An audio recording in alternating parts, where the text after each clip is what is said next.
శ్రీకృష్ణుడు పాలించిన ద్వారకా నగరం.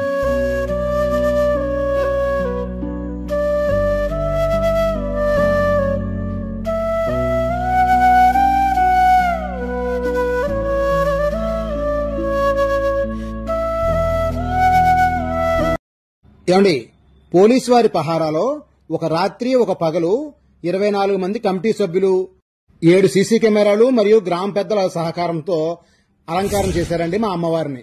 మా అమ్మవారు ఎవరో కాదండి, తూర్పుగోదావరి జిల్లాలోని రాజమండ్రి కూతవేడు దూరంలో ఉన్న కడీపులంక బుర్రిలంక మధ్యలో ఉన్న అమ్మవారే శ్రీ ముసలమ్మ అమ్మవారు. మా అమ్మవారిని శ్రావణ శుక్రవారం వరలక్ష్మి పూజల సందర్భంగా సుమారుగా 22 లక్షల రూపాయలతో, అంటే కొత్త పాత నోట్లతో అమ్మవారిని అలంకరించారండి. అంతేకాదండి, మా అమ్మవారి కోసం ₹1 నోట్ల కట్టలు, ₹2 నోట్ల కట్టలు దొరకపోతే వాటిని ఒక బండిల్కి 1 వంతు వాల్యూకి 3 వంతుల వాల్యూ ఖరీదు ఇచ్చి మరీ అమ్మవారిని అలంకరించారండి. అమ్మవారి అలంకారానికి గ్రామస్తుల సహకారం, ముఖ్యంగా కమిటీ వాళ్ల సహనం మెచ్చుకోదగ్గదేనండోయ్.